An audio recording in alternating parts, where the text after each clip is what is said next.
Good evening. Welcome. Welcome to this week's broadcast of the Teachers Side Income Business. I'm your host, Rodney Davis, and I want to welcome you all to.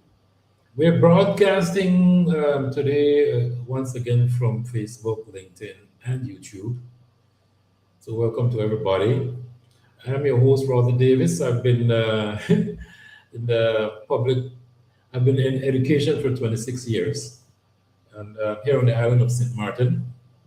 Um, and since I retired, I've started doing something I've been planning to do for the last 15 years, which is basically helping career educators build what they've already earned from years working in classrooms. So tonight, the complete picture is what I want to offer. Uh, what the path from expertise to income actually looks like. And what we've been doing over the last several months is giving you uh, different pieces of that journey. And so tonight we want to move away from giving you just some pieces and giving you what the entire roadmap looks like, because I think that's going to be very, very useful. Um, the problem with how online course building uh, is learned by a lot of people is that because there's you might have everybody studied for whatever they're doing, but for something that's online there's too many people that start and they get their information in bits and pieces, some of it free, some of it no. They list the different gurus and so on online giving information on how to do it. And while I don't see anything wrong with that, the problem, as far as I'm concerned, is that a lot of times, like I have this friend who is always, we're always at each other's throat because he's an IT person and he's always wondering why is it that I tend to pay for information online when it's available in his words for free. And I tell him, well, number one, I don't have the time to. Well, I mean, it's not that difficult to go and look up the information. But when you're trying to learn how to do something that is fairly complex and you want comprehensive information and it's a whole bunch of information, I don't want to be getting it from all over the place. Not because it's not available, but for the simple reason that um, it takes time to put these things together. And I feel that it's worth it for me to get it all in one source, especially from some expert who's been doing it for some time successfully, right? So that's just my take on it. And so we're always at it, me and my good friend, because he's like, man, just YouTube this thing or look it up on YouTube or Google it. And I tell him, yeah, sure, fine. I want comprehensive information, and I want somebody who is going to guide me through the information as well and is with me while I'm implementing it as well. All right, so that's just my take on it. But a lot of people get individual tactics, and because again they get it from a lot of different places, they have no idea of how they to stitch all of these different tactics together, right? And as you might know, for something that is as complex as this, different people have different approaches. What might work for one person might not work for another. And again, too, the different niches that you might be in going um, in my opinion, you need to have all the information in one place so that you could pitch your idea against what you're learning. Whenever if you have to depend on 10, 15, 20 different sources, that can get very complex very fast and very overwhelming. All right, so all the information you, as I said, you can get this from disparate places, how to build a funnel, how to grow a list, how to create a lead magnet, picking a niche, all valid. Um, but in my opinion, none of them tell you where you are on the journey or what comes next. And so what's missing is a roadmap. They complete sequence in order that makes a career educator, that takes a career educator from sitting on their untapped expertise of to the point where you're actually running a real second income stream, um, and doing it successfully, of course.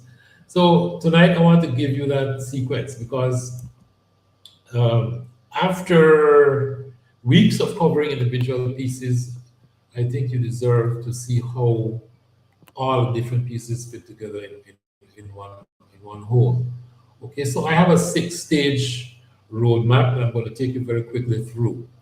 Okay, stage one, I like to refer to this as the inventory because what this is it surfaces what you already have.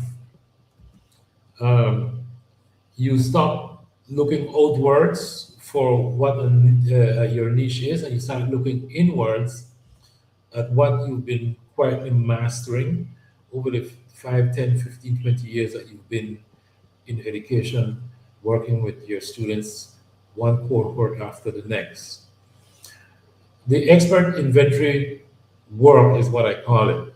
Now, most people they skim through this stage, and I must tell you that uh, myself included, what you do when you skim through this is that you end up wandering for years because um, without putting that inventory and packaging it in a very coherent way, um, you don't have a way of approaching this as a business.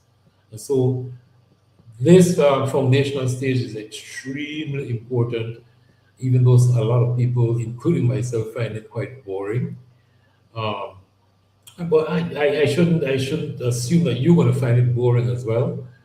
But because for some people, the few people I've been working with, um, for some people, it's actually a revelation because a lot of people haven't really thought of their expertise as an expert, right? And so it takes a kind of a mind shift for them to begin looking at it as something that's extremely valuable and marketable, right?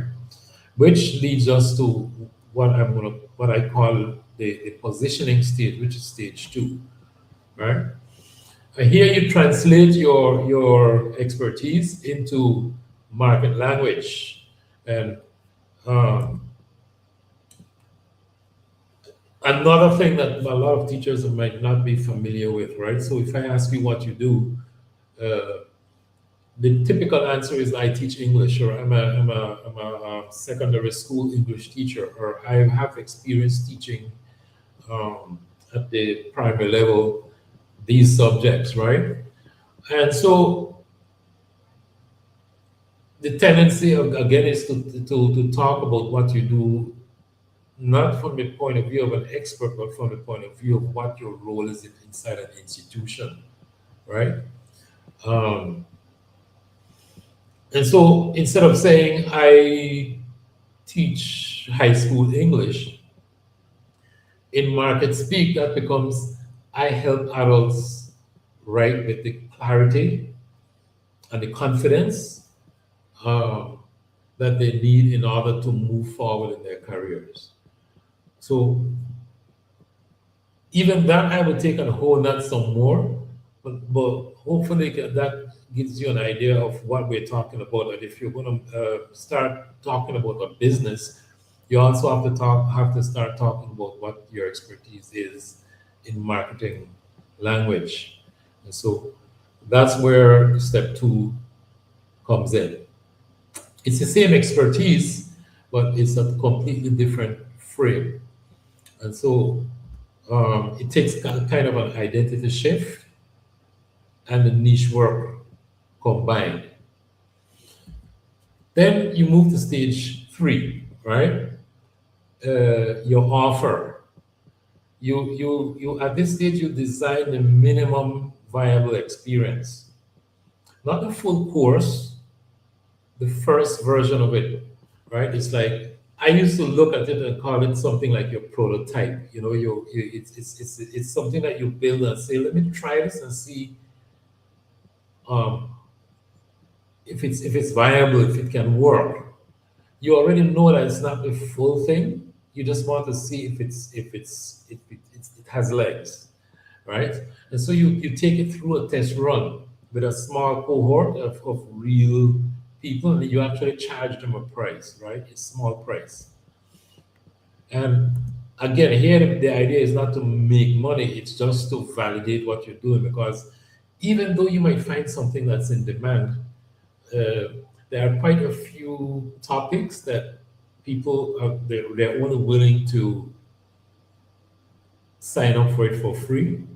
And the minute you talk about charging for it, if it's the type of thing that people are not used to thinking about as something that they should pay for, um, then you might have a challenge, or you might have to position it a different way in order for it to turn into a business, right?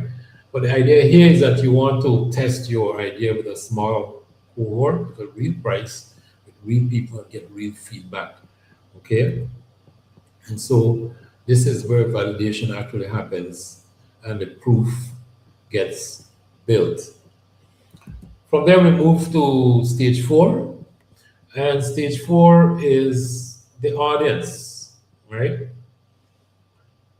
You would be surprised. Yeah, well, I was surprised at the amount of people who actually think about starting an online business at this level. They get fascinated with social media and all the tools that are out there, and decide that they want to get involved, and they don't have a topic as yet, right? Um, and they start building an audience, and they start thinking about getting attention, and they start thinking about what they're going to talk about without really honing in on what it is that their expertise is, and what problem they want to solve. So they just start. There's nothing wrong with this. As a matter of fact, if you don't have a topic as yet, I would prefer to see you take that approach. But my process it takes you through the stages of actually identifying what your niche is first. And so very quickly after that, we expect you to start thinking about building an audience, right? Now, the audience thing part is not something that you start and then it stops. It's something that you should actually be doing throughout, even after you've launched your course. You have to think about audience building as something that you keep doing day in, day out throughout the life of your business. After you've launched it with one cohort, and after you evaluated it and figure out what you have to tweak, and you launch it again, throughout that entire process, you're always building an audience. Okay, so um, for people who are just starting, you're not really going to be starting off with hundreds of thousands of people, right? So again, everything depends on your niche. We've seen in the online course space teachers who get aboard with one particular topic, and they only need an audience of about 500 people, 300 people, and because they're offering a high ticket item, a small cohort, and they are already earning 5 6 figures, right? While some other topics it might take a lot more people than that. So it's very hard to generalize with this until we know what your niche is, what your market is, and exactly what it is that you're offering. Okay, but that's one of the stages, and again I hate introducing this as a stage because again it's something that has to continue throughout. But um, definitely, it's one of the things that you have to spend a lot of time doing. It's also where you have to be consistent in terms of content, right? Because if to build an email list, you're constantly having to put information out there, and depending on how your funnel looks or how you want to shape it, you might have to put things in there that are for people who have just discovered you, and then there's other types of information for people who've been following you for a while and you want to deepen the kind of information that you put out there. All right. Well, that's stage four, building an audience. Stage five is the next stage where you think about launching a course. All right. So you make the offer to your audience in a structured way, intentional way, right? Not a casual mention, but a real launch. And this looks like a webinar, a live event, or an email sequence. Okay. And you follow up on it so that people, the people who say yes, then you can take them through your experience and then see how well you can give them the transformation they're looking for, depending on the niche. All right. And then the final stage, stage six, you think about scaling. You use the results from stage three, the test run, to build the full program. So from this, you're going to get real testimonials. You're going to get a refined curriculum, and then you tweak what you've already delivered depending on the feedback that you're getting from launching the course the first time and from the previous information you've gotten from validating your topic. And then you offer um, an upgraded version of your course, right? And this may or may not justify a higher price point. Uh, you have to take a look at it and assess a lot of different factors to make that decision. But at the end of it, that's the entire six stages. And at the end of it, you just rinse and repeat, right, with a growing audience. So your first launch, you might only launch to 20 people and get 5 students. And by your sixth launch, you could be launching to 5,000 people, getting 1,000 students. All depends. Okay, good. So that, in a nutshell, is what I had to share with you today. How all these things that we've been talking about over the last almost 6 months, how they how we string them along together and uh, make them into something coherent that you can offer to adults. Most people try to start at stage five. The educators who succeed start at stage one and move through them deliberately, right? The whole journey from stage one to first real income is achievable in, let's say, 90 to 120 days, right? Provided you've done the work correctly. As I said, you have to follow it in some kind of a sequence. And what we've seen throughout the industry is that if you don't take a very structured approach to it, you end up just having things pile up on each other. You don't know what to look for before you can start the other stage. And so quite a few of us get overwhelmed. Right? And I'm speaking here from experience. Okay. So once you've done it in the correct sequence and you make sure that there's the indicators are there before you move on to the next stage, then you know you're going to succeed. But this is not a guarantee, right? Nobody can guarantee us anything. It's just what I've seen happen when someone moves through the stages without skipping.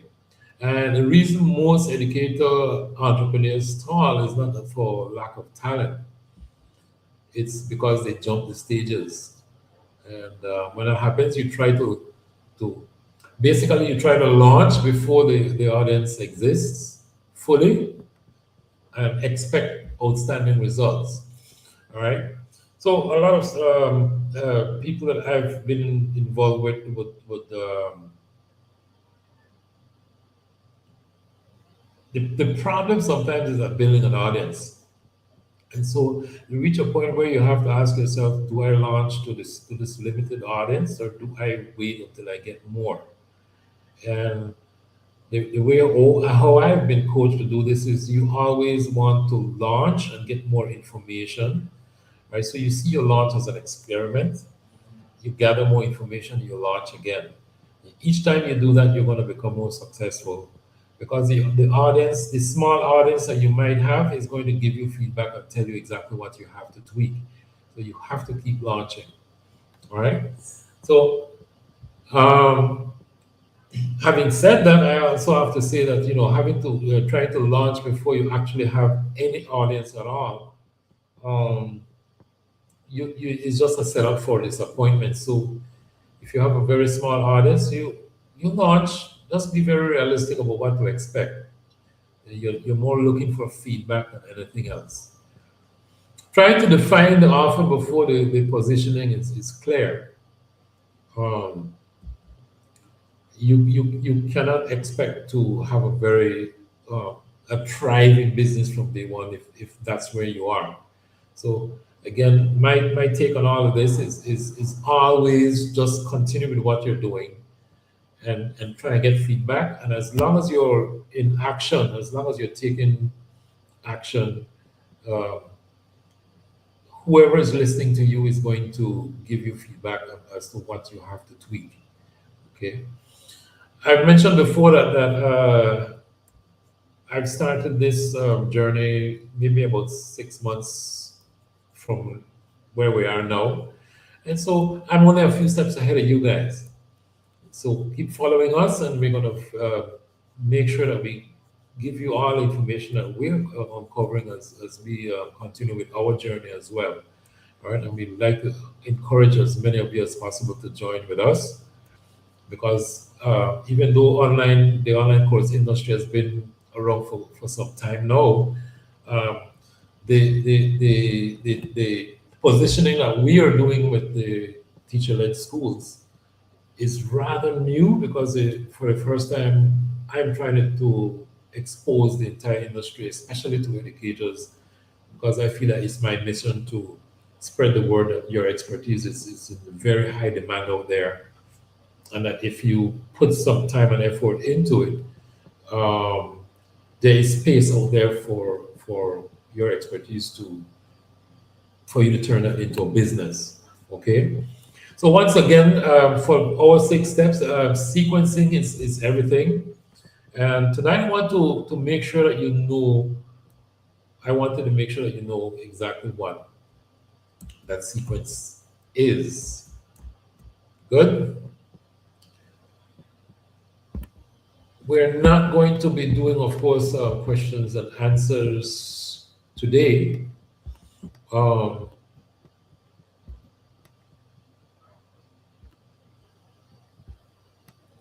but of course, as always, if you have questions and feel free to put them in the replay, and we're going to make sure that we answer every single one of them. So here's what I want to tell you before I go. In 10 days, June the 15th to be exact, I'm hosting a free live masterclass on how career educators are turning 15 plus years of expertise into a profitable second act without adding a single hour to their work week. Right? I know that's a big promise, but it's doable. And the masterclass is going to go through exactly how you could get that done. So in that masterclass, I walk you through the entire roadmap, and every stage in detail with very specific moves at each one.